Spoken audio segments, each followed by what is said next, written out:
नमस्कार, मैं प्रद्युमन जोशीला। बहुत से नेता ऐसे हैं जो सत्ता के साथ चलना पसंद करते हैं, पार्टियां बदलते रहते हैं।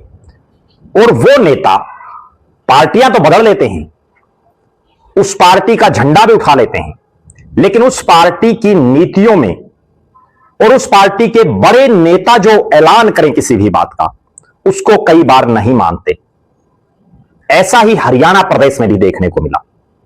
देश के प्रधानमंत्री नरेंद्र मोदी ने गंभीर वैश्विक संकट के चलते एक आह्वान किया कि खर्चे कम किए जाएं, जितना कम से कम हो सके उतने खर्चे कंट्रोल करें।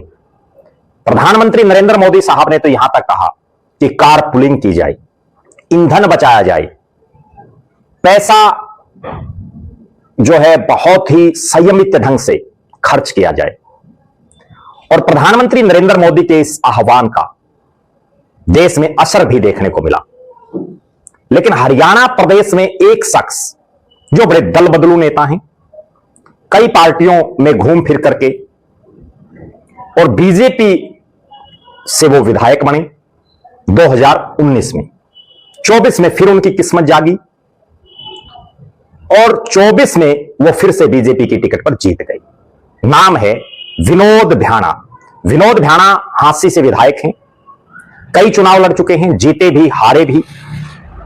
2009 में चौधरी भजनलाल और कुलदीप बिश्नोई के नेतृत्व वाली हरियाणा जनहित कांग्रेस बीएल से वो विधायक बने। विधायक बनते ही पलटी मारी और भूपेंद्र सिंह हुड्डा के साथ पहुंच गए। जैसा मैंने कहा कि राज के साथ चलने वालों में शामिल हो गई।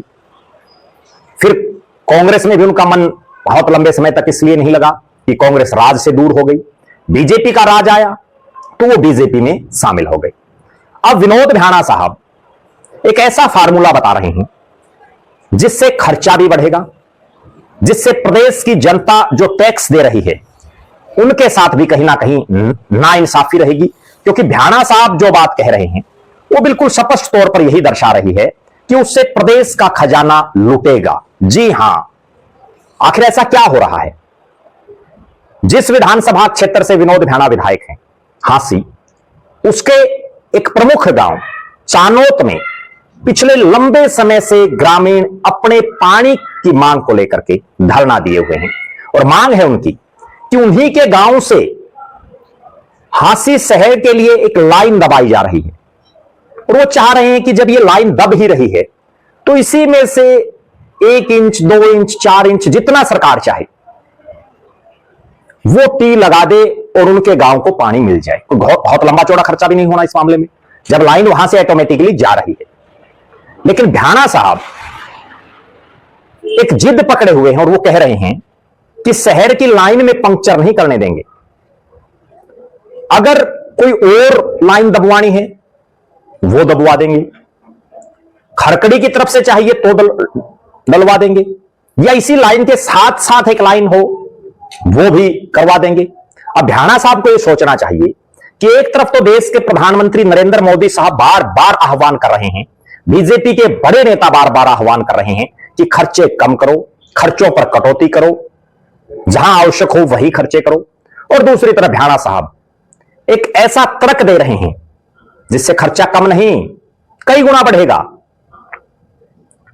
भ्याणा साहब जिस नजरिए से बात कर रहे हैं वो कह रहे हैं कि आज चानोत पानी मांग रहा है, कल को भाटला मांगेगा, परसों कुलाना मांगेगा। क्या पानी मांगना भी किसी का हक नहीं है? और ये तो आपकी विधानसभा क्षेत्र के गांव हैं। अगर ये किसी दूसरे विधानसभा क्षेत्र के गांव होते तो क्या होता? भ्याणा साहब, आप अपने हलके के लोगों को पानी नहीं दे पा रहे, शहर और गांव में ही डिफरेंस पैदा कर रहे हैं। हम मानते हैं कि शहर के लोगों को भी पानी चाहिए, देना भी चाहिए, लेकिन गांव वालों ने क्या गुनाह किया है? आप अलग लाइन, इतना पैसा जनता के टैक्स का बर्बाद होगा, खजाना लूटेगा, उसकी बजाय इसी लाइन में से दे दीजिए। जब कोई बड़ी नहर निकल करके आती है और वो किसी भी इलाके के लिए अगर जाती है तो भी बीच में से उसमें रजबाहे या छोटी छोटी नहरें भी कई बार निकल जाती हैं आवश्यकता के हिसाब से। इसका एक अल्टरनेट ये भी है कि चानोद तक पाइपलाइन थोड़ी सी और मोटी दबवा दी जाए, जिससे हांसी शहर के लोगों को भी कोई नुकसान ना हो, उनको भी अपने हिस्से का पानी मिल जाए और चानोद गांव के लोगों को भी मिल जाए।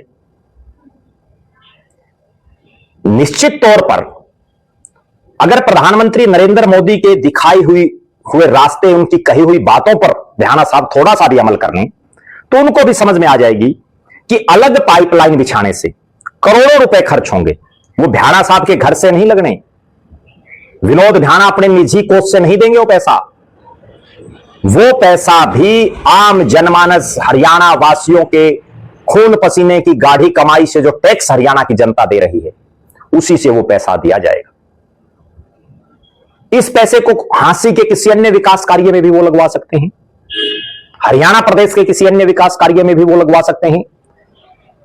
निश्चित तौर पर जिस प्रकार चान्यत गांव के लोग अपने हक के लिए, पीने के पानी के लिए जागरूक होकर के बाहर निकले, धरने पर बैठे, और उनको हरियाणा प्रदेश के कोने कोने से जन समर्थन मिल रहा है। कोई सोशल मीडिया के माध्यम से समर्थन कर रहा है, तो कोई धरना स्थल पर पहुंचकर। इंडियन नेशनल लोकदल के राष्ट्रीय अध्यक्ष अभय सिंह चौटाला हों, पार्टी के राष्ट्रीय संगठन सचिव और हांसी के साथ लगते हल्के नारनौल से चुनाव लड़ चुके और हांसी से भी इनेलो की टिकट पर मजबूती से चुनाव लड़ने वाले उमेद सिंह लोहान हों, जननायक जनता पार्टी युवा विंग के प्रदेश अध्यक्ष दिग्विजय चौटाला के दिशा निर्देशों पर जेजेपी की युवा टीम हो, रोहतक से लोकसभा के सांसद दीपेंद्र सिंह हुड्डा हों, या अनेक राजनीतिक दलों से बहुत से नेता, कार्यकर्ता, किसान संगठनों के साथी, सामाजिक व्यक्तित्व इस धरने पर पहुंच रहे हैं, जिससे यह धरना मजबूत हो रहा है। सरकार तक इनकी आवाजें जा रही हैं, लेकिन उसके बावजूद भ्याणा साहब की जिद शहर और गांव में एक डिफरेंस जो उनकी सोच में दिख रहा है, जिसकी वजह से चान्यत धरने पर समाधान नहीं हो पा रहा। जो जो ये धरना लंबा चलेगा, सरकार की मुश्किलें भी बढ़ती जाएंगी। आज चान्यत गांव अपने हक के लिए, अपने पानी के लिए खड़ा हुआ है। इसी विधानसभा क्षेत्र का एक गांव है कंवारी, जो पहले बवानीखेड़ा विधानसभा में आता था, फिलहाल हांसी विधानसभा में है।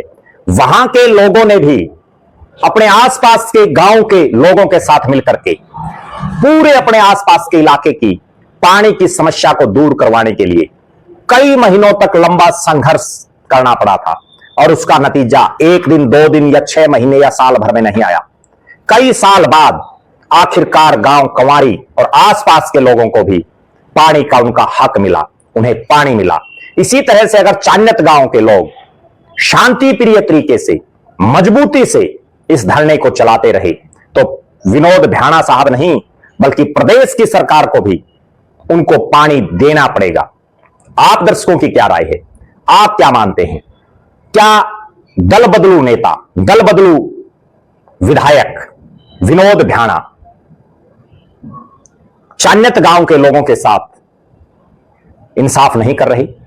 आप दर्शक ये भी जरूर कमेंट करें, क्या मोदी साहब की भी नहीं मान रहे विनोद भ्याणा? आखिर क्यों प्रदेश के खजाने पर इतनी बड़ी वाट लगाने का काम करने की मंशा भ्याणा साहब की दिख रही है? अपनी बेबाक राय जरूर रखें। बहुत बहुत धन्यवाद। आपका अपना प्रद्युमन जोशीला।